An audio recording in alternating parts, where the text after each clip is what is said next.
Hi, this is Cindy And Michael. from Part-Time Permies, and it looks like we have a few people in the room. Hi, Diana, Justice Acres. Others seem to be watching, so if we could get just a quick sound check just to make sure it looks like the sound's working, but start with that. We did have a week of firsts. Oh, here's Curie, built on the rock. We had a week of firsts this week. We have a first month birthday today for Bella. And she might join us a little later. She's working on something right now. But so no, she's 1 month old today. We had a first road trip with her this week and a first winter snowstorm this week. So number of firsts we'll go through. Okay, good. Sounds working. Just have a couple people. Oh, Tina's here, yay. Hello, hello. We have, and your mom's in the room, so we have a bunch of people just now joining in. The other first, I'll show you a picture. We had first smiles this week. I don't know if we noticed that before this week, but she's been squealing and smiling and Crying. crying. Well, that's normal for a baby, but you know, 1 month old, they start doing a little more than just cry. At the doctor's office this week, she had discovered the mirror at the table, so that's actually her giggling at herself in the mirror. So, a couple cute things. And we did have a road trip that we went to other side of the state. You had a bunch of deliveries to make, and we had a birthday party to go to. So Bella came with us and did pretty good in the car. Yeah. It was a little bit long drive. It was a couple hours. I'd say she did pretty well. She sleeps most of the time in the car. But it was Holly's birthday. So for those of you guys who watched videos for a while, Holly's been in a couple of the videos a while ago. But she turned 6 this week. And it was the first time the cousins got to meet. So both Holly and Taylor got to hold Bella, and they were excited to meet her. So have a bunch of pictures here. That was Holly and this Taylor holding Bella for the first time, and not for the first time, Daddy holding Bella at my parents' house. So yeah, she had a bit of a travel time this week. I think she did pretty well. She slept most of the time. She got fussy a little bit. We had to make a lot of stops. So We have like 5 stops, I think. Yeah, on the way there. So it did give her a break in between things a little bit. But I'd say overall she did pretty well. Yeah, happy birthday to Holly. And the funny thing is that was on Thursday, was Holly's birthday party, and that was the same day as Bella was exactly 4 weeks old. So, but today she's exactly 1 month old. So, it's a number of things there. We also had our first major snowstorm of the season. Yeah, we got hit pretty hard. We got a lot of lake effect snow. It was supposed to just be a couple inches. Yeah. But we got, sometimes we get the lake effect, sometimes we don't, and we got a good amount of it. Yep. For most of the day. And probably had around, 8 inches or so? We were probably just shy of a foot. Yeah. North of us, about 30 minutes or so, 30 to 45 minutes, they got 23 inches in Gobles. Yeah, that was nuts. One of the people, who is it that watches us sometimes, is not far from Gobles, I want to say, is up north, up towards Allegan, which tends to get even more. They're close to the lake, but 23 inches to start the year. Yeah, that was, and in November, we usually start getting some snowstorms like that. It's not that uncommon, but it's a little early. We usually get light snow in November. We usually get storms starting in like December, most of the time. Then we got down to, what, about 10 degrees? Yeah, at night it got down to 10 degrees, so... Got cold, that first real cold night. And we still had the chickens in the greenhouse, in the garden, up until that day when we had the snowstorm. And that night was when it was getting down to 10. So we're not wanting them in the summer coop anymore. So you had the job of doing that alone because I couldn't help much. Yeah, so I did that in the dark.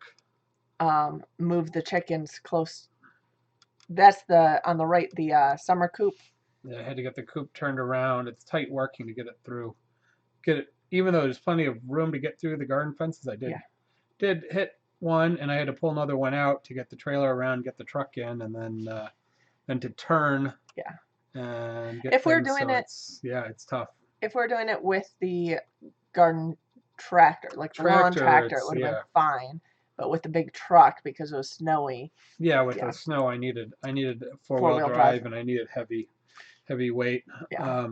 And also it had enough time. The ground was fairly frozen. Yeah. But I also needed a vehicle that if I got somewhat stuck, I had a real good chance of getting myself out. Yeah. That truck is pretty hard to get stuck. Yeah. And then I put it over by the winter coop, which is to the left here. Coop, yeah. The coop and run and fence that in because we knew it was going to the -10, and we had to get everything. Not -10. Or to 10. Had to get everything in the ground, or we weren't going to be able to put anything, move anything, or put anything in the ground for a couple days. Yeah. It was too cold. Too frozen. Yeah. So did get them all shifted over into that run over there. Definitely had a lot of snow on the ground. The greenhouse is holding up in the snow, so it's not staying much warmer than last year, but we also aren't getting a lot of sun on it yet. We still have some leaves up. Yeah. It might be staying a little warmer, but it's doing well. Yeah, and we have a little insulation from the snow on it for the day or so. Probably got hot yesterday. We had a lot. I didn't see what the high was yesterday. We had a lot of sun. Yeah. Direct sun yesterday, even though it was relatively cold. Yeah, and it's actually amazing. It was pretty thick on here, but it slides right off pretty quickly. As soon as it gets a little bit warm, it has a pretty nice angle on it. Oh, and they know you were at a event last week, so they're asking how was the event. It's good. 7 Courses to Gold. It was the relaunch of a regular historical event for our chef association in our area, our American fundraiser, right? Yeah, it was a fundraiser for our chef club to go towards culinary scholarships for high school and college students. So we relaunched it. We did 7 courses plus an intermezzo plus an amuse to begin the meal. So 9 courses. Plus boxes of chocolates. Oh my gosh. Handmade chocolates with handmade paper boxes. So we had 7 notable chefs. We had help on the intermezzos and other things from, I think it was either 4 or 5 different culinary schools, high school and college. A few students from each. I helped. Donated some special pasta wrappers. We made some raviolis with a high school group, really more like a home ec group, our K Risa downtown public school group. So they don't really have a professional kitchen. They got some good teachers, but they don't have a lot of resources. So on their own time, they put together the raviolis, and then I helped them kind of set up and played it. And the dinner was a huge success. It wasn't quite sold out because it was a new event. It was or a relaunched event. Well, it was a relaunch. It's been 5 or 6 years since they've done it. Before we were in the area, and then they had about 80, 85 people. They could sell 100 tickets to VIPs and for some of the farmers and people that donated. They had it all paired with a local distillery, which was doing the bar staff was doing mixed cocktails and tastes and little spoons and things. Turned out very good. In fact, I think everybody that went there is really would be happy to come back again. So it's already booked for next year on December 8th. Cool. No, November 8th. November 8th. Sunday, November 8th. We'll repeat. So we were able to. Don't know what the total revenue was on it, and what the costs were. It's all. I told you it was culinary scholarships. Yep. For high school students and current college. Yep.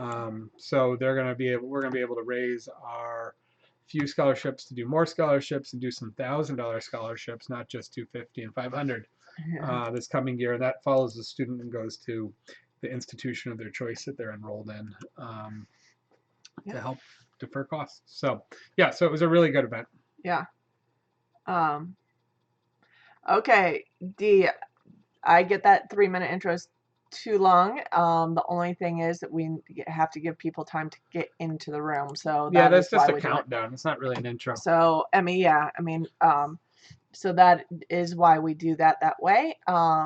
We actually start at right about 9 o'clock. So if we get that intro going a couple minutes early, gives people a time to get their notifications to get in, because otherwise it takes like 5 to 10 minutes for people to come in the room. So, and chat with us. Yeah, but we appreciate the comment. Yeah, we found a couple of problems with notifications don't go out real fast. Yeah. Or people don't notice them, either one. Yeah, so it's really helped with that. And then also, some people are sitting at the computer just kind of hanging out, and it gives them, that way they have a channel to open up a few minutes before. So yeah, but it's just a rotating pictures. It's not, don't have to watch it. No, you know, it'll start on the hour, so you can, and that's why I also have the countdown on it, so people don't have to sit there waiting for it necessarily. It has that countdown. Kerry had sleet, really. I heard the cold went pretty far south. I know Memphis got record breaking. I used to live in Memphis years ago. Record breaking cold temperatures. We got pretty close to it. I mean, I don't know if it was record breaking necessarily. It was, I don't know. It was pretty close. We were supposed to get into single digits, but I think our low ended up being 10 degrees. So I don't think we quite hit the single digits, but pretty darn close. So how's the baby? The baby is good, Valerie. She is 1 month old today. Did run through a few of pictures from this week, so if you want to watch the replay at the beginning, you'll see those. But yeah, birthday party for the cousin, so we did trips and all of that, so that was fun. Oh, cool. Amy tried the tea that I recommended last week. Oh, the Harney tea. Yeah, Harney tea is which awesome. Variety? Yeah, that's the question. They have a lot of good types. So many, especially if you're doing. We do the bagged ones, but if you're doing the loose, I think they have as many varieties as almost anybody. They're pretty serious about their specialty stuff. But we keep to about, probably 3 or 4. We like them heavy rotation. We keep maybe 5 or 6 around. Yeah. Wow, in the low 20s. That's pretty cold. Nuts. Yeah. So I do have a picture of the chickens once they moved into the winter run. So that is the winter covered run. They don't like walking in the snow. So that's why we have this mostly covered run out here to give them a little more space. And that's part of the reason why we don't keep them in the summer coop all year, because there is no run that goes with the summer coop. They will not leave the coop if there's snow on the ground. Yeah. They sit inside. Actually, after I got them there, was it Monday night? In the morning, I broke open, we had a couple of straw bales left. Yeah. I broke open a straw bale to try and give them somewhere to walk over to the coop. And some of them have been in the coop previously, but a lot of them are newer and have never been in there. Yeah. Obviously, Lucky the goose. But nobody wanted to go out. No. And I realized it was going to get so cold, we had to get them out and had to make sure that they got into the warmer coop. They got into the coop for the night. So I actually took the roof off the coop piece by piece, and they kept crowding over to the pieces that were left. And I had to get up in the coop, or in the mobile. In the summer coop. Yeah, mobile summer coop.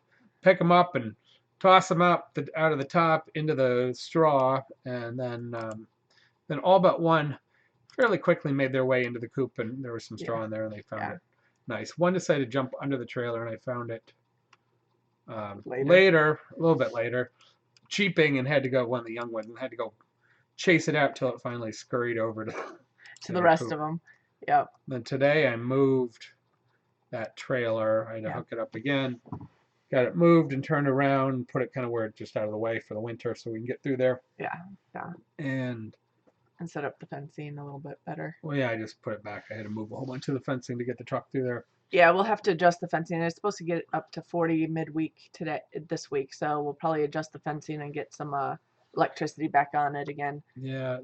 So, Paris and cinnamon are probably Cindy's 2 favorites. Paris, hot cinnamon spice, and English breakfast are my 3 favorites, and the ones I rotate through the most, definitely. I like the Japanese sencha, which is a really light green tea, which is very different than like a Chinese green tea. But the Chinese green tea with ginkgo and lemongrass or whatever is pretty good. And I like the mint tea also. The mint tea, yeah, the herbals are very good. They have a pomegranate oolong that makes great iced tea. And it's good hot tea, but it makes really good iced tea. Yep. And they have a nice bergamot tea too. That's the So overall, they got lots of really good teas. So, but we keep a few of them around. So, I got a question from Tina. Somebody was. I have a little Boppy pillow on my lap, and someone was falling asleep on the Boppy pillow. So here she is, Sleepy Bella. Tina was asking where she is, but yeah. So 1 month old today. Happy 1 month birthday, Bella. And we got a silly chickens. Chickens are not the smartest animals. Today I had to kick them out because I was taking all the last year's bedding out of the winter coop because we hadn't done that yet. So I made sure they were out, and then I had to kick all that into their run. Yeah. So they were a little uncomfortable with that, but they've got all new bedding in there, so they were plenty happy. And there's all kinds of bugs and stuff to pick at, I'm sure. The old stuff is very dry. It doesn't get wet, and it's lost all its moisture, so it's not even really composting right now. It's just sitting. That's why we put it out into the run area to break down through this winter and next summer. So they'll kick that around, yeah. And then by next fall, it'll go into the garden because they'll been sitting there for about 6 months or 9 months without chickens in it, and then it'll go to the garden. So. Of course, we had to plow this week. Oh yeah. I had to put the plow on, which is a pain in the Yeah, we have a quick release plow, but it's not as quick release. It's not like it's quick release, just not quick connect. Yeah, it's actually pretty easy to release. And it is theoretically quick connect. You don't have to put a bolt-on mount, but like the really, really old ones. But it doesn't line up like the nicer ones, like the Westerns and stuff that you just drive into and they pretty much line up. This one, you really have to massage it back and forth. And our truck is a stick. It doesn't have an emergency brake, so you can't leave it idling. So you have to try and position it and stop it and position it. And then once you get it close enough, jiggle it and jam it until you can finally get all the pieces to connect in and height right. And then, So I was trying not to put the plow on. Monday I was supposed to go to the shop for oil change and the basic checkup and make sure it's going to stay in one piece through the winter and not fall apart or have a safety problem. I was supposed to go in on Monday. I skipped that, waiting for the snow, and I didn't realize all this lake effect was coming in the next day. We plow the neighbor's driveway, and he asked if I was plowing this year, and I said I'd plow it as usual. And I said, do you need it plowed? Because I didn't have the plow on, and he says, well, only if we get a couple more inches tomorrow. Well, we got like 8 more inches. Overnight. So I had to put the plow, move. So I had to put the plow on, knowing that I'm going to have to take the plow off, which I did today. Yeah, that's a pain. To go take it to the shop tomorrow, because I'm sure the shop does not want to do the oil change and safety checkup with the plow on it. Yeah. Putting extra 500 pounds on the front of it probably isn't good on the rack. So, so I took the plow off, which came off quite easily. Fell off the blocks putting it on the first time. I had it blocked really nice, and it just didn't quite stay on there before I got on. So I've got it reblocked on the pavement, and I will have to put it back on again before the next big snow. But once it's on now, it will stay on for the rest of the winter. So, So Tina, question about how often do you add new floor medium to the coop? So we do in the winter coop, we do deep bedding.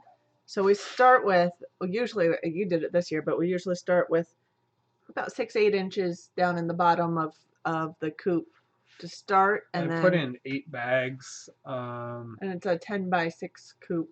Yeah, and it's a rafter thick plus deeper. We've got more than a foot below the rafters. Yeah.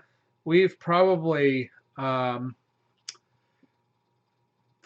put in a good 8 to 10 inches today. Yeah. But it's really fluffy, so give it a few days. It's going to pack down to probably 6 inches. And then as it gets dirty, we'll cover what's dirty. So usually another 2-3 bags at a time. Yeah, I'd say about 2 bags at a time. Most of it going under the roosting area, and then other areas to try to keep it semi-level through there, and to keep the nest boxes clean as well.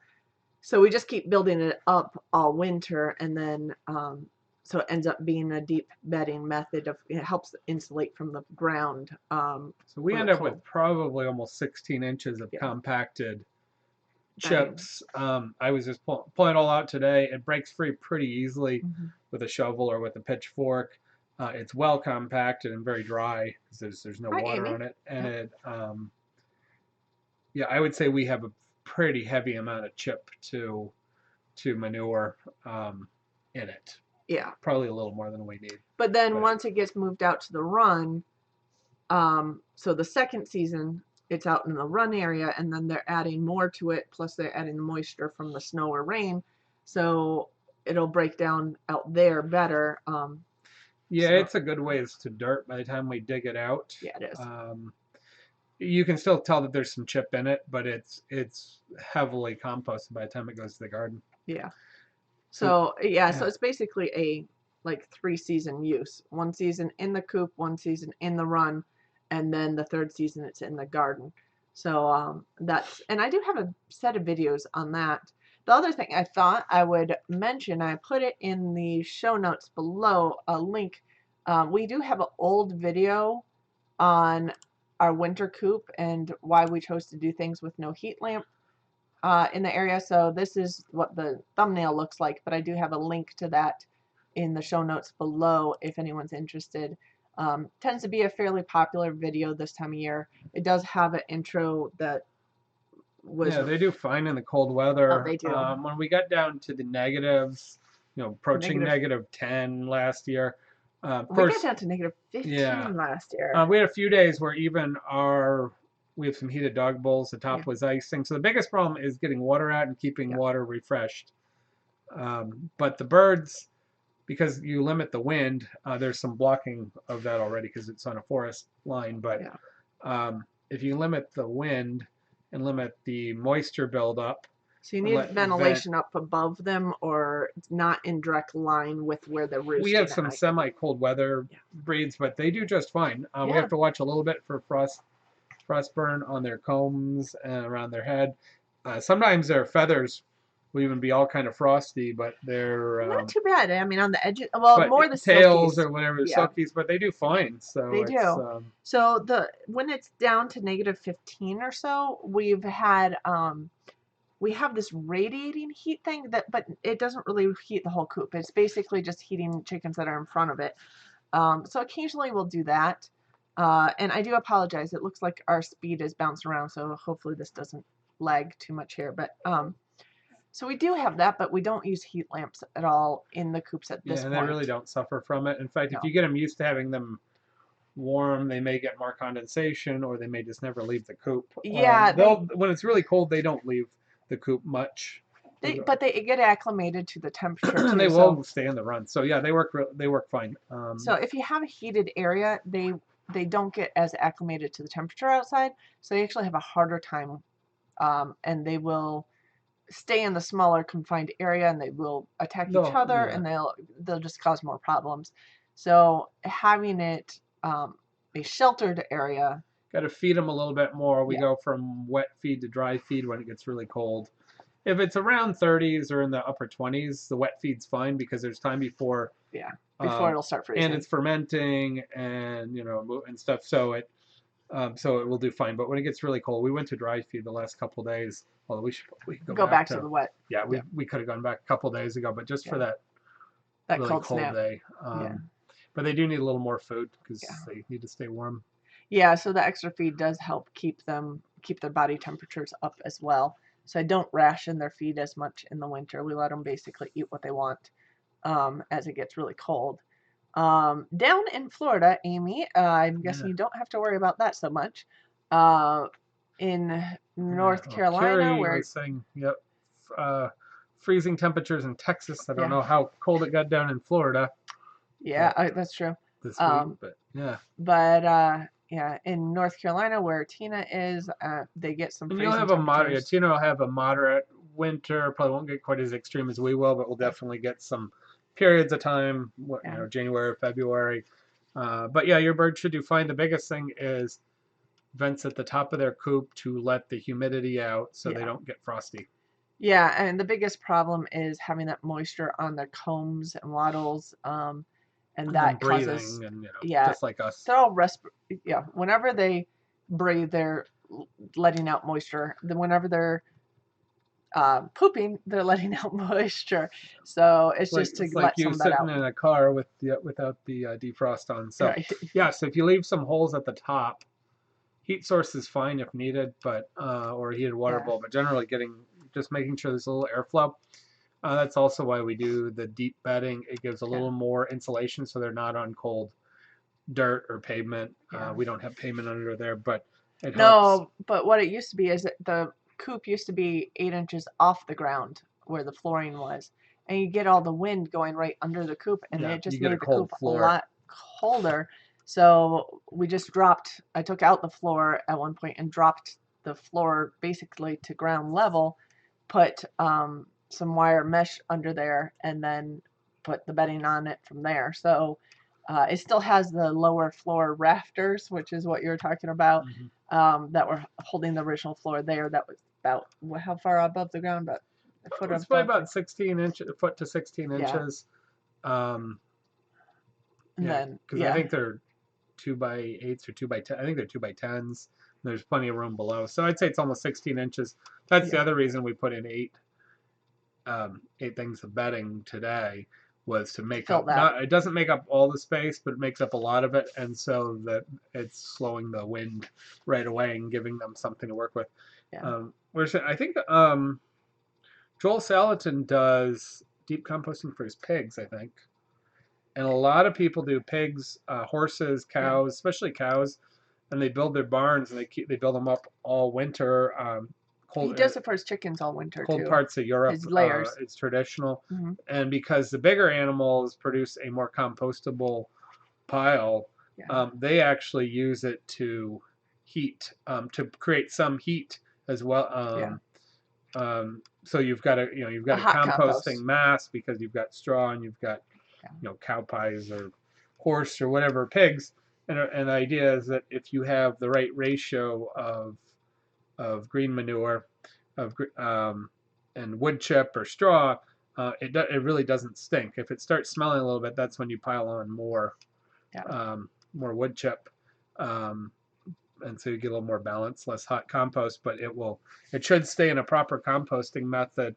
Again, with the larger pile and larger animals, you get a lot of activity during the winter, and then it gets turned in the spring once or maybe twice, and then it gets used. Yeah. So yes, Tina she just said she has a Silky who's raising 2 chicks in a standalone little coop. And was worried about them on the below freezing night. But mom is 103 degrees, so they know that just by keeping them covered, they know how long they could be out from under them or how long, based on temperature outside. Babies are definitely going to keep warm.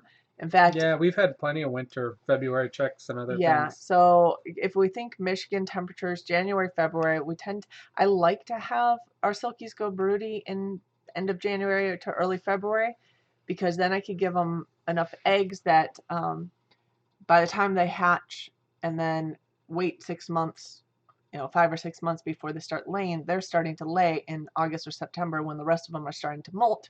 So you have more eggs in the fall. So if you have it timed just right, I'd rather have chicks hatching in February, maybe early March.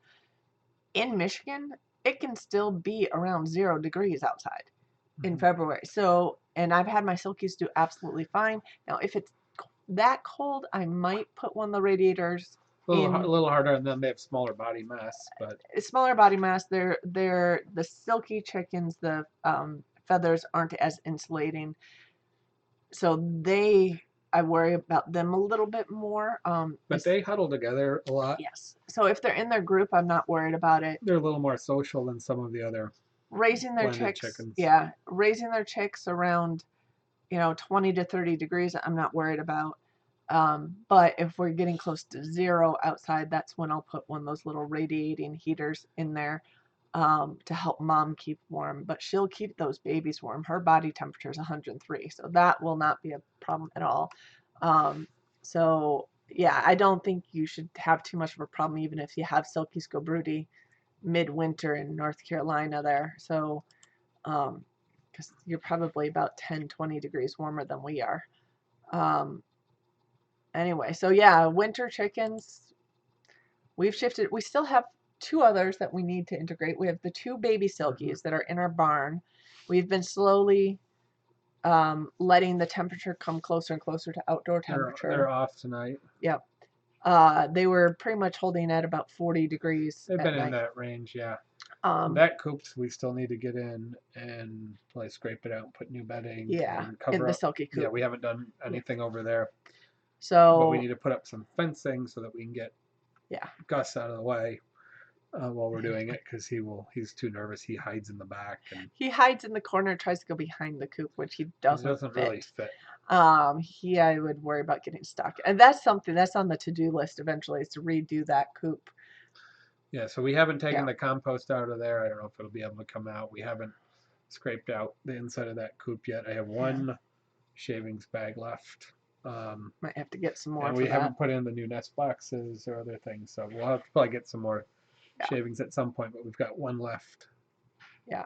So we have 1 Silky hen, 1 Silky roux that are adults with Gus.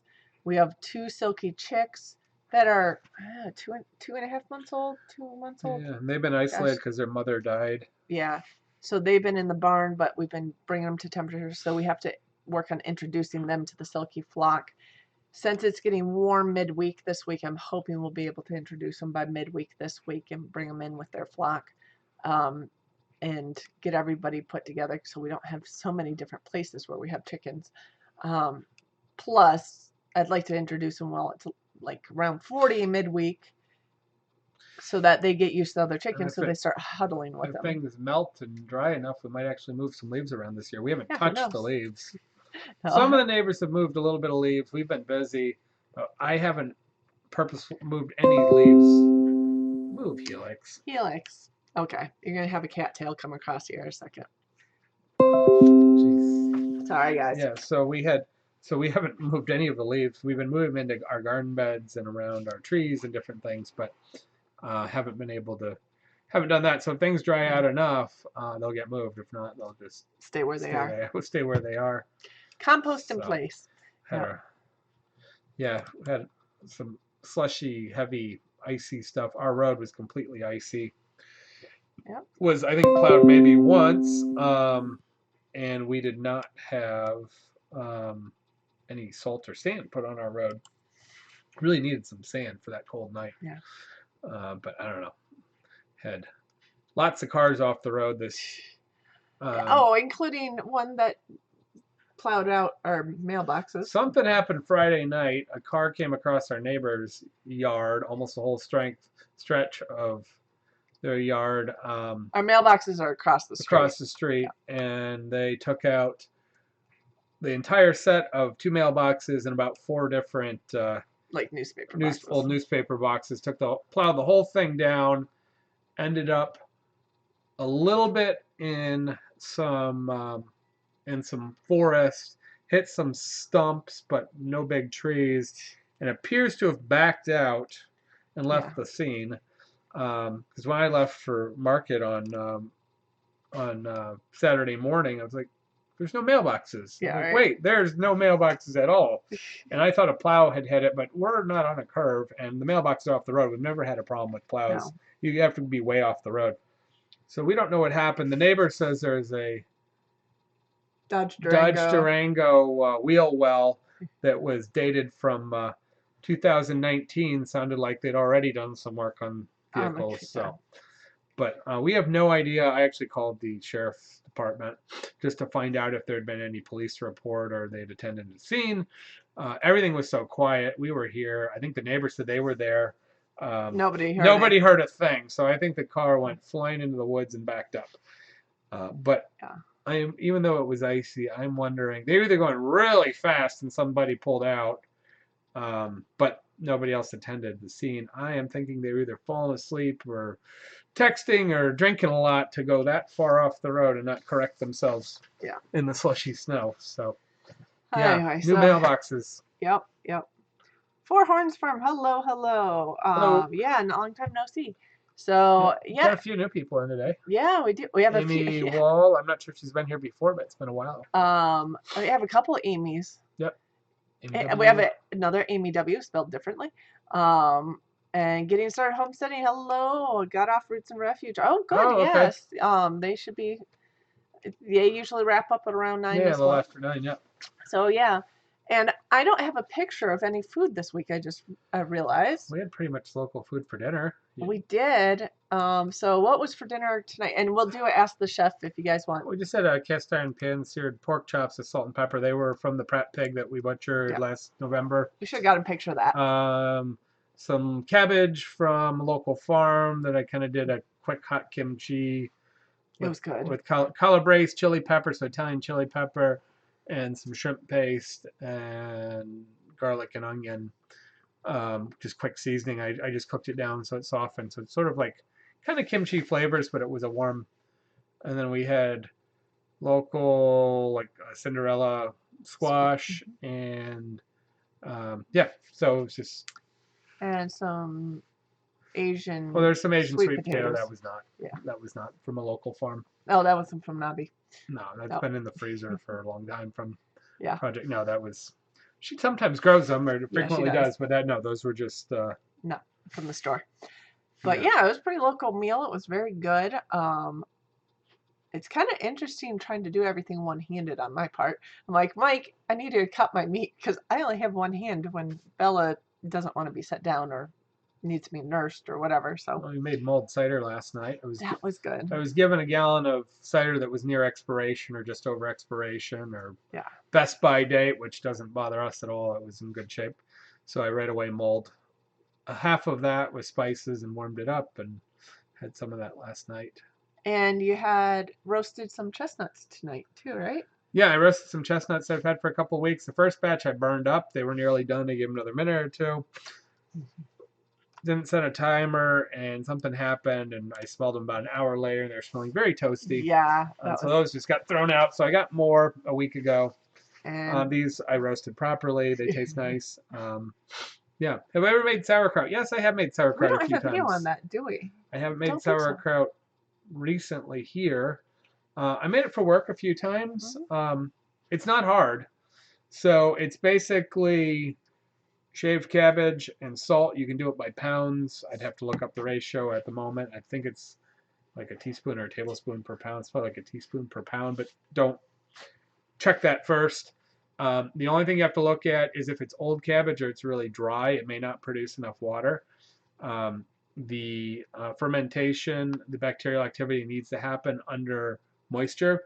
So that's why you smash it into a bucket or a crock the best you can, tight, and then a lot of times you put a plate or a weight over the top to keep it submerged. So if you find that after you salt it and maybe stir it around a little bit and press on it in a few hours, if it doesn't give you enough water to be wet or look like it's submerging, you can add a little bit of distilled water or clean water. It should start fermenting as long as it's not on a cold floor. It should start fermenting in a couple of days. Typically, it's you can go more or less. It goes from fermenty crunchy to more broken down, but it always stay pretty crunchy. Usually, it's about 2 weeks. I want to say. Do you add any other vegetables to it? I have, but yeah, so it's pretty easy. The only thing you got to watch out for is funky mold. If you got some white mold or a little skin on the top, you just scrape it off, throw it away. That's fine. If you're gonna buy orange, green, or other stuff, throw it away. If it gets really effervescent, you probably got a bunch of or cloudy. You've got yeast in it, and you're getting a alcoholic ferment in it. You probably ruined it. But sauerkraut generally works.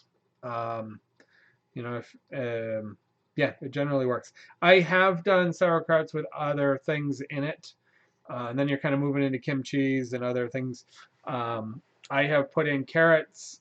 I have put in scallions. I've put in very small amounts of garlic. I had a friend who did a Caribbean-style sauerkraut, which was amazing. He put a little cilantro in at the very end. He put in a couple of Scotch bonnets, just whole, and poked a couple holes in them. Put a few allspice berries in, and made a regular kraut, or he did a quick kraut. It was probably a week or so on that. So it was really crunchy.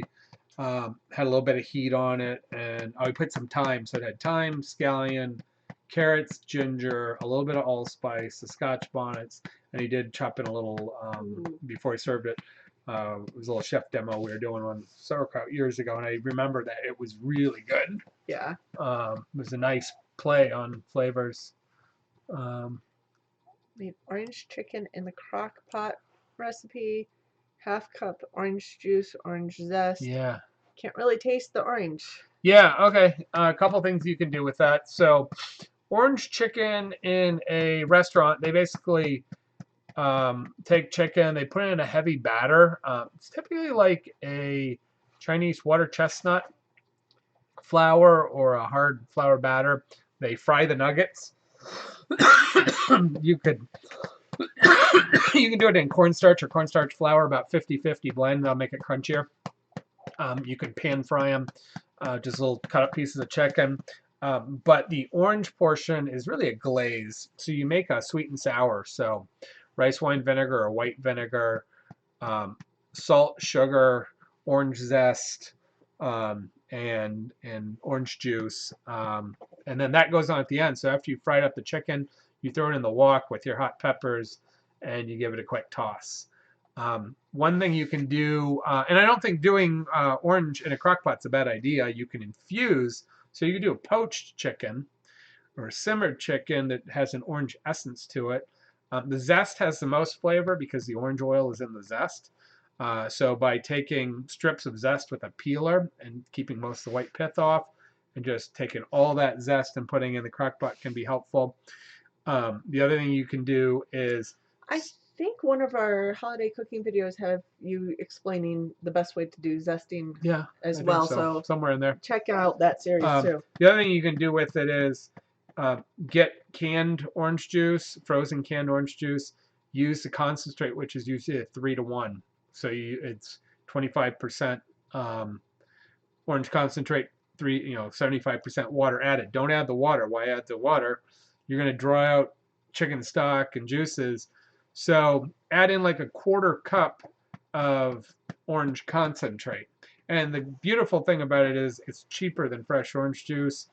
And buy the generic or whatever. Buy whatever you're comfortable with, but don't get anything special. You're cooking with it. And put in a good 1/4 cup to 1/2 cup of that concentrate. You can always sweeten it or add some salt or herbs, whatever. That's fine. And I think you'll get a more orangey chicken. You can also get pure orange oil. I think it's Bouillon or something.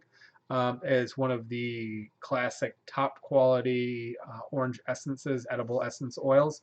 You could put a few drops of that in. Once you poach your chicken or do it in a crock pot, you could pull it out, let it rest, and you could take any of the juices that are left, strain out your spices, and then you can put it on high heat and reduce it down to a syrup or a glaze, and then you could finish that orange poached chicken with a glaze, and it'll come out really good. That'd be sort of a French preparation. We used to do that with a pork loin. Very low, simmered, medium rare pork loin that was marinated in orange juice, ginger, which softens it, cilantro and such. And we did that for a long time. She used juice from the oranges. Yeah, you can do that, but the orange concentrate is going to give you 4 times as strong. 4 times as strong. It's removed a lot of the water and it's cheap. Much cheaper than fresh juices. But you can always reduce it. You can reduce down your drippings into a sauce and then glaze it, which is what we did with this pork loin dish. So yeah, I think you're on the right path. Sorry, I was going on to one before it left the screen. Had a rooster chicken salad made bone broth. Surprisingly awesome. Brined it and used Instant Pot, and it made it tender. So yeah, the older roosters. We've done that. They braise out like red meat with the gelatin. They're really, really nice. And they make really good stock. Yeah, they make good stock. They taste great. They're going to be a good 3 hours plus before they yield and tenderize, just like cooking a lamb shank. I would treat them, the cocoa Although the Instant Pot should be faster with that. It is with the pressure. It's faster. But yeah, I would treat it as any of your braised meats. You'll get tremendous flavor. Not overly strong. It's just going to be chickeny, and you'll find they're some of the best chickens you can eat. A lot of flavor to them. And hi, Drone Bee Farm and Homestead. Oh, we have a lot more people coming in here. Leery of all the fake meat they have out there now, from Noah's Ark. Uh-oh. Yeah, well, it's not really fake meat, it's vegetables. So sometimes I like to turn my vegetables into meat. Sometimes I like to eat my vegetables. It's an interesting concept in a lot of ways. There are possibly some health aspects. There can be some sustainability or food access or cost aspects to it. What they're looking at now is the vast amount of plant-based patties and burger and sausage and stuff they're trying to produce. They're having a hard time sourcing all the ingredients and actually getting clean sourcing. So there's some concerns that there's actually some heavy metals or contaminants in some of the products out there. And I don't remember exactly which one the concern was, but they're so rapidly trying to source it. The other thing is, I'm not sure if you have a fully balanced meal. You do get a good amount of protein by using a lot of pea, soy, vital wheat gluten. There's different ways to get the texture. But are you going to get all the amino acids, really? No, you're not, because it's not meat. You're missing your. But the concern is you're getting a lot of protein, but a lot of times you're also getting a lot of carbs. So if you're looking at a balanced meal, are you still overdoing? Are you still getting a truly balanced plate? It's not going to be unhealthy, but is it going to be the best option? Yeah. So and also so there's options of how balanced is it? What's the carb load on it? Do I really want to have things that simulate or taste like meat that aren't meat? That's another question. Or do I want my vegetables to taste like vegetables and my meat to look and taste like meat? Some of the stuff that they're talking about is the petri dish stuff that hasn't made the market, though. Oh, well, that's going to be quite a while where they're actually just growing. They're growing meat cells. And the problem is to get that to stratify into something, and for it to get into fibers, which they've done, but to get fiber and strands that have any form of appeal. But we still have a hard time with greenhouse grown items. Getting the texture, getting the chew, getting them to mature enough that they're as nice as a field grown. I just imagine that doing meat to bring the costs down and to bring the quality and safety up is going to be a long time and probably not worth it. Yeah, I don't see that hitting the market anytime real soon. Greg Gable says, thanks for the advice on the filet mignon a few weeks ago. It came out perfectly. Did you do a hot cook and sear, or did you do the slow oven warm and then finish? So we talked about a couple different options. Yeah, but I think they were thin little, the littler medallions, the 4 ounces. Yeah. Which I always recommend a real hot sear, and just to keep them pink and get a crust on the outside is typically they cook easy. Yeah. And Tina planted 2 olive trees and have no idea what she's going to do with them. We have some partners who have olive groves in Lebanon that they import olive oil from. Yeah, the olive oil that we sell. I have a friend here that purchased a cold hardy olive, although we're really on the edge of even that cold hardy. Yeah, I would say. So you'd have to be heavily protected, or I don't know. I can tell you you're not going to eat them fresh, because olives aren't edible fresh. So. Yeah. So you get out of an average or smaller cultivated olive tree, you get about 1 liter of olive oil. So don't expect that you're going to be getting 20 liters of olive oil for the year. So you basically pickle the olives, right? Or how does you brine them. So and I made olives a few times. Yeah. There's 2 ways to do it. You can soak them, and you'll change the water every day, every couple days, for couple weeks, like 2 weeks. And a lot of times you'll either crush them a little bit, or you'll put cut a notch in them to help them bleed out some of the tannins. And so you'll keep changing the water, keep it refrigerated so that it doesn't grow anything. And then when you've taken down some of the bitterness, you put it into a brine, and it's a pretty heavy brine. And then you're going to brine it for quite a while. And then eventually you'll take it off brine, you'll taste it, see if it's salty enough. And then you're still going to have to let them sit. We found they were edible at like 3 or 4 months. They really didn't start to taste good until about 6 to 9 months. And what we would do is that even after we took them out of the brine, we'd make sure the brine didn't grow too much mold or anything on top, or we'd change it. We would then take them and put them in olive oil with bay leaves, thyme, and celery, fresh celery, which was, I worked with Alberto as an Italian chef. Parents both came from Italy, and his dad was from southern Italy or Sicily, and that's how they would hold them and then hold them refrigerated, just smaller amounts, closer to using them, with the celery, thyme, bay leaf, sometimes some hot pepper or hot pepper flake, and yeah, they're really tasty, but they didn't really get great until 9 months. The other thing you can do is you can pack them in salt. Pack them in layers and layers of salt. We bought tons of kosher salt or sea salt, and you let them dehydrate, and that's how you get like the black fermented oil, ones that are eventually oil packed. We did some like that. You have to really watch them because it'll pull out the salt. It'll pull out the tannins into the salt. Okay. And you'll get kind of a ring around it, and then you eventually throw away that salt, or we actually ground a little bit up and did olive flavored salt. But that can over dry, and they can either be bitter or they can be or they can get so dried out they're not really palatable.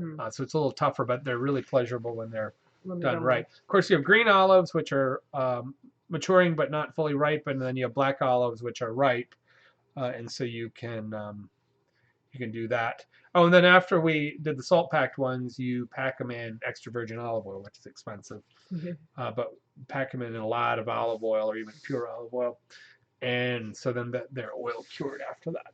So yeah, you can try eating them fresh. We do it to young cooks as a joke. Be like, here, try these. These are great.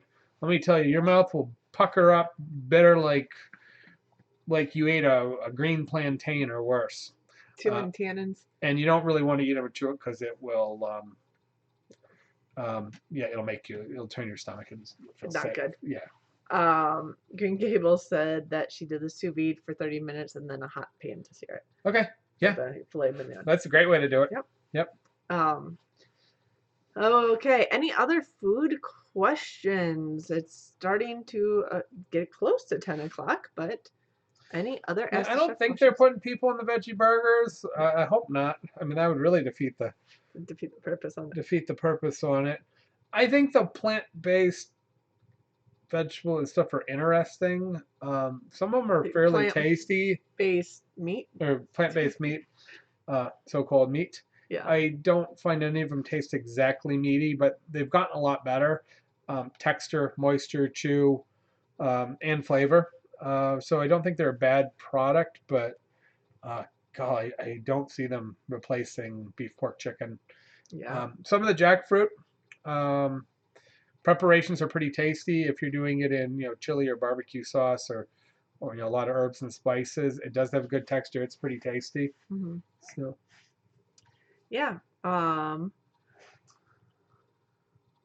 Tina says she'll send some olives to do a vlog on how to make olives. Let me know in about 5 years or so. Yeah.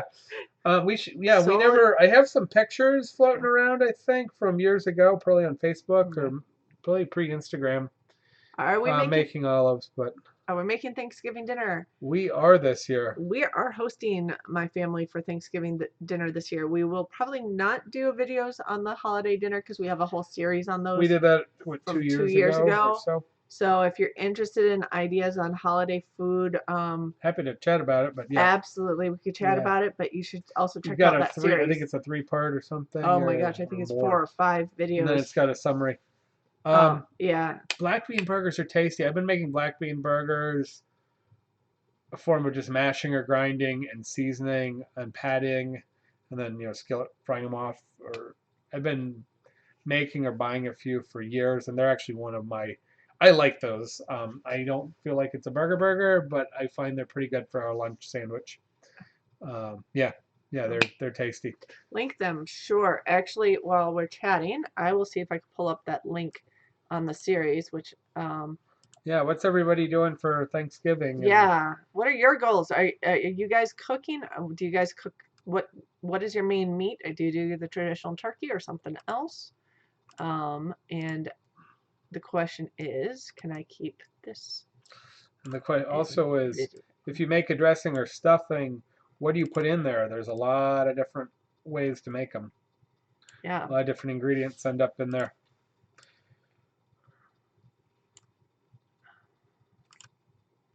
Okay, sorry, I'm messing with the screen so I could find those videos for you. I need your knee down. Okay. You're hiding from the outlaws. Oh boy. Turkey with oyster dressing, so that's a classic East Coast. Doing the oyster dressing. I did oyster dressing Christmas, not at home, but at one club I worked at, we did it once, I think. Cornbread dressing, done that a few times. Didn't grow up with it, but I have done some cornbread dressings. They can be pretty tasty. Okay, I am putting the link to the whole holiday cooking series in there. There are 5 videos in that series, and then I added 2 more that were the poached pears 2 ways. That was a part of the Frugal Family Food thing, but we put it in the series because... Hello, this is Chef Michael, and we're going to be doing an extended video series. So, get rid of that screen. And hopefully I did not make any of the weird sounds come up, which I had happen when we went from... I don't know, was that last week? When I started the show, I had Deep South Homestead that I had just been watching. It was open on a different screen, and I had everything muted, but apparently the sound came through from Deep South Homestead on ours. Weird. Yeah. That was... Your mom's here. Yeah, I know that. I remember the oyster dressing, Grandma talking about that. I don't think I ever had it with her, but I do remember that being discussed. I think my mom had some oyster dressing from the East Coast also, from the Maryland area. Some of her family used to do that. No ducks or geese for Thanksgiving. We did a goose. Actually, in that video, we did a goose. Yeah. That was the 3rd goose that didn't make guard goose status. Yes. So it was hatched at the same time as Lucky and Gus. And so we kept it for the summer. I found that goose being 6 months old or so, or gosling or less. It hatched in June, a little bit before the roads got here, and then we butchered it in end of October, early November. So So it was. So probably 4 or 5 months. Yeah. Yeah. So we had maybe would have fed 6 people. Yeah. You got a lot of keel bone and a lot of bone to meat ratio compared to a turkey. We'll be doing a turkey. I don't have any special turkeys coming my way. Yeah. Actually, I saw advertisements this week for 25-cent turkeys at the Save-A-Lot this week, but I don't have 25. Where we got the goose eggs, does he do turkeys now? I don't know. I don't think so. No, his brother does. I think somebody says his brother does. But yeah, he does. He doesn't do turkeys. Yeah. He does chickens and geese. Yeah, so I don't think we have any special local turkeys coming this way. I realized even if I chased after the 25-cent a pound turkey, most of them are running more than that. Whatever that may be. I don't have any freezer space right now, so I couldn't even hold it.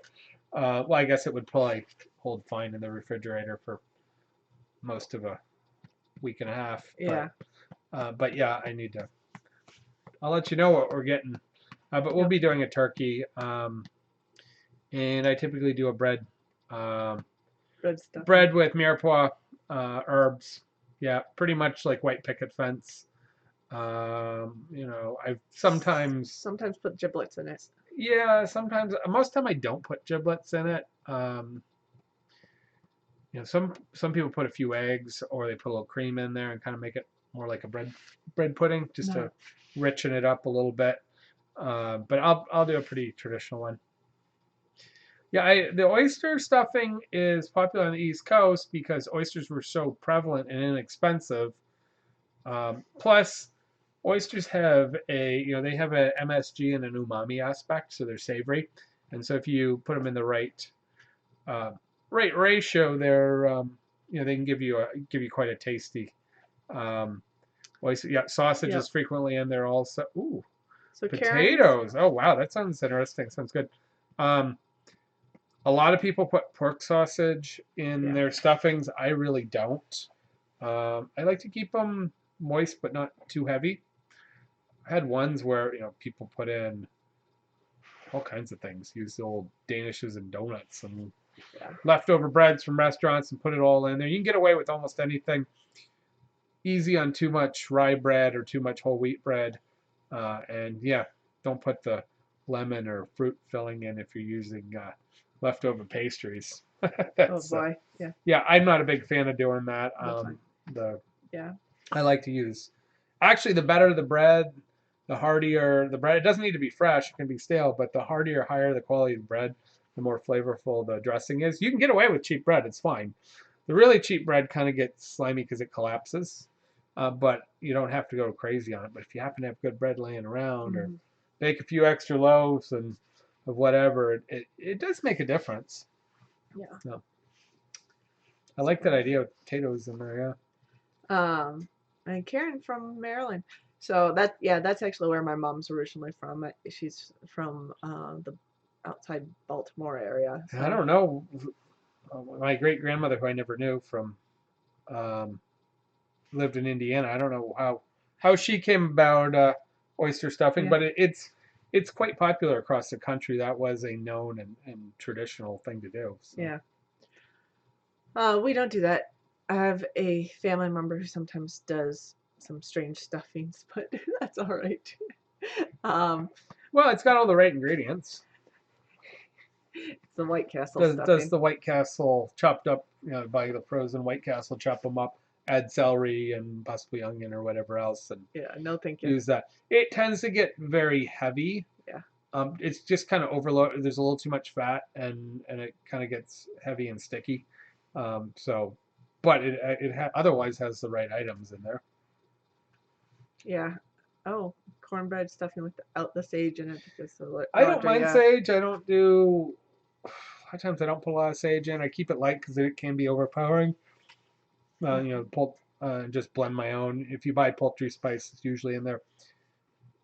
Sage is, sage within pork. Now, if you're using fresh sage leaves, so the dry, and you can chop it up fine, that actually is a little more nuanced and is really nice. But again, you got to be really easy with sage. Yeah. I don't cook with sage much. I should probably use it more than I do. I don't even keep it around the house dry. So. No, we had some in the garden, but even that we just grow it with other vegetables, more companion planting than using it. So I think I had brought some in at one point, but yeah.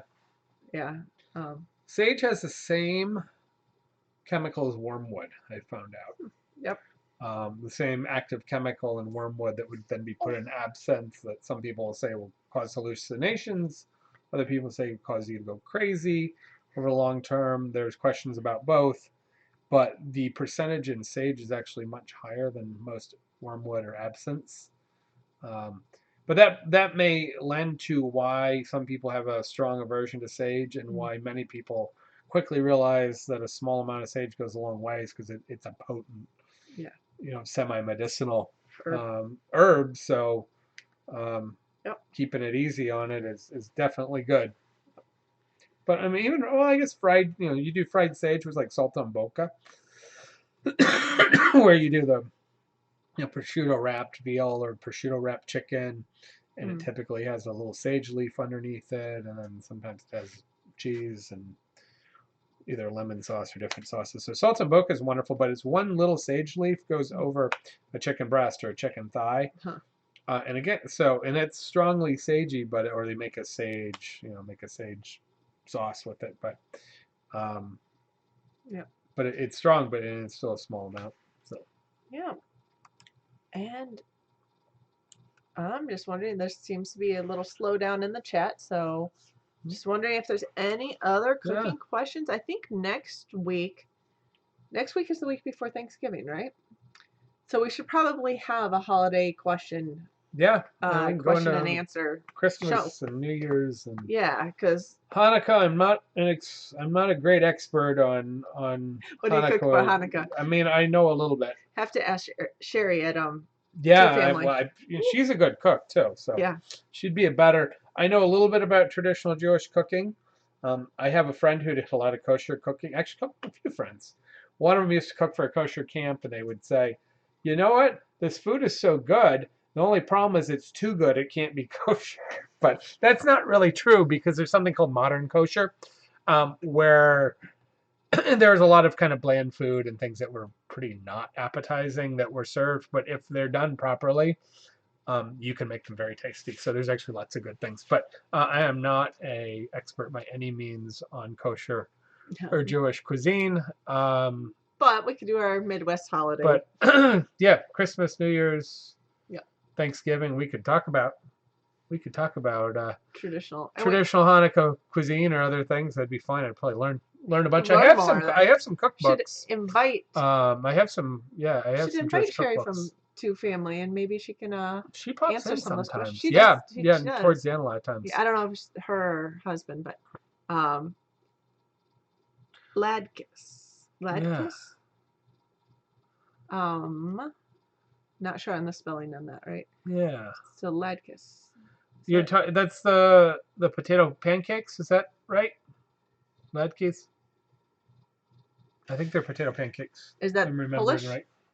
Yeah, Eastern Polish, yep. Yeah. Okay. And I know it's not spelled right, but that's all right. He's looking it up. Google it. Just to make sure I'm correct. And there's such a delay on the chat here right now, so L-A-K. Yeah, potato pancakes. Yeah, okay. I just want to make sure I was not thinking wrong. Yes, I have made many of them. Shaved potato. There's a nice way to regain the starch. So basically, you box grate a potato, and you squeeze out as much of the water as you can get. There you go. There you go. Yep. There we go. Yeah, a couple different spots. Shave them out. Squeeze as much of the water out. Now, if you save the water and let it sit, you'll get potato starch that goes to the bottom. You should pour that water off before it turns too gray and scrape the potato starch and put it back into your pancakes because you're getting free potato starch. So a lot of times they have a little bit of flour or a lot of flour. It really depends. Yeah, they're going to need some salt, some pepper. Sometimes some people grate an onion. Not uncommon to grate fresh onion as part of it. Squeeze out some of the juices. And yeah, it's just a little, and then you griddle them either on a flat top or in some oil. I've done lots of potato pancakes with smoked salmon, sour cream, caviar, all kinds of hors d'oeuvres. You can throw them in the fryer and get them a little crispier. You can keep them really thick and starchy. We used to grind them through a meat grinder, and I'd actually throw a few pieces of celery and carrots in there. Grind them through a 1/4-inch die. It's a little hard on, so they tend to turn gray a little faster. Get a lot of the water out, put a bunch of flour in. I was doing hundreds of them. And then take a scoop and just start griddling them out, putting 100 or 2 out at a time. Press them down with a spatula, flip them over, sometimes throw them in the oven to finish. And some people have them thick and kind of cakey, and sometimes they're mostly potatoey, and they're really kind of hairy and stringy and very, very almost like a little home hash brownie, crispy. So yeah, lots and lots of different ways and styles. Yeah. So I just want to say hi to Freeze Jonathan because it's the first time I've noticed you in here. So thank you. And applesauce and sour cream. Yeah, that's a German thing. I had a friend in the Bronx that literally, when there was nothing else in the house, they had no money for groceries. Yeah, they ate a lot of potato pancakes and applesauce. Yeah. As a sustenance, because that's what the budget had. Yeah. It's one thing you don't miss about Texas. I don't know much about mountain cedars. Yeah. Oh yeah, the mountain cedar. Yeah, your allergies has definitely been going nuts recently. So, don't know what it is in the middle of our winter now. Applesauce with pot pie. Well, I mean, applesauce is good with anything. Yeah.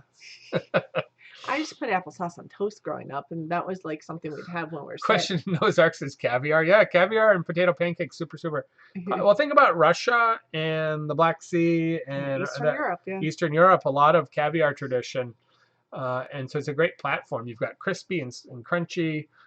You put a little sour cream on there and a small amount or a large amount of caviar, and then you get that, briny, salty. So it's Freeze Jonathan says it's Christmas Eve treat there is the potato pancakes, the latkes, right? Cool. Still talking about cedars and yeah, oyster stuffing in Maryland, Indiana. Well, you can buy oysters from you can get. So what we would actually buy, and when we're doing a fried oyster, you get gallon buckets of shucked oysters. So it's just a whole gallon full of oysters. They're usually like flour or whatever. They're a cultivated farm raised oyster. Um, and God, it's just a big bucket of slime. I don't mind oysters. In fact, I like. Good. Oh yeah, it's nasty. You're just taking out this big handful of slime disgusting. and throwing it in a batter before you fry them or whatever. Ugh. But I would recommend buying fresh shucked oysters. Asking if you have a local fish merchant or specialty store, or maybe even Whole Foods or something like that brings in fish from a fish purveyor regularly. Ask them if you could get a small amount. Don't get a gallon. It's way too much. It's probably $100 or more, even wholesale. But that's the way to do it. No shucking. Should be minimal shells, and then they can go right into your stuffing. You can, if you want to firm them up a little bit, like when you're making oyster soups, we'd use them. We'd poach them. So we would just drop them in simmering water just for a moment. They'd firm up a little bit, and they'd clarify, and we could strain them. We could strain them out, and then you'd still have plenty of flavor there, but also it's easier to find if there are any shells or any dirt would fall out. So yeah. Noah's Ark said never had caviar. Don't know if they'd like it. It's generally very salty. Good caviar has a clean sea fishy, somewhat of a MSG flavor, but the predominant flavor is salty. Yeah. Yeah. I personally, if we're talking fish eggs, I personally like the salmon roe and stuff better. Yeah, trout roe is better than salmon roe. It's smaller, it's not as squishy, and it's got a nice. I like that pop. Yeah. Well, all your fish is going to go up 50% around now because there's so much buying both for holiday parties and for personal use where people don't usually buy fish. So, I mean, even wholesale, you watch it go up, but retail, it will double. You're going to see grouper and Chilean sea bass and some of your more limited things going into the $30 and $35 range probably. Retail cod will be up in the $20 range. That used to be a cheap fish, but you will see the prices go quickly. A lot of times fresh frozen, high quality frozen can be nearly as good as fresh. Probably not for oysters, but yeah, that's the nice thing about being at a place like on the East Coast. You do get a lot more opportunity for fresh fish, fresh seafood. We were in New York for a long time, so that was a little different than here. Yeah. I'm always a little more leery to get seafood from menus from restaurants here unless it's a freshwater. People are not as picky. The kitchens don't respect it as much. They hang on to it too long. They accept it when it's not in great condition. The fish merchants, which there really aren't many around here. We have one good one, two good ones coming in from Chicago daily now. But a lot of times they know to dump off on the Midwest. So the price is high, the quality is low. Some of it's just you've got another 1 or 2 days transit between. So New York has a big fish market, but actually Boston has the biggest fish market. And then you have West Coast fish too. So you can get stuff flying into Chicago pretty fresh, but there's just a few more days on it, and you can find, like, even fish was never bad. It was always super fresh, even in a place like Costco. Sold pretty darn good fish on the East Coast. Here they kind of have some of the same things, but you always got to look at it. Check the date, give it a good smell, because it will hang a few days longer, where it never would do. Because the East Coast, so it's unacceptable. People won't buy it. So yeah. Yep.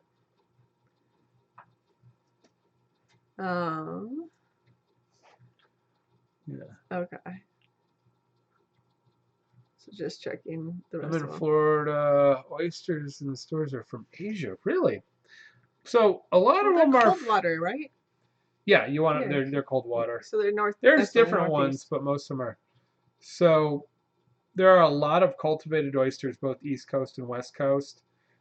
Blue Points, Flower, other are heavily cultivated. They're very large. They're not overly expensive, but for the number that you need for stuffing, it will add up. It will be more expensive than any other thing you're putting in it. you know, versus giblets or pork sausage or whatever else. So yeah, you could probably buy blocks of frozen oysters. The problem with when you freeze oysters, unless they're flash frozen carefully,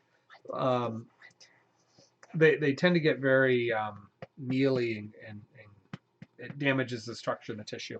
So they're not real tasty even if you're cooking with them. Yeah.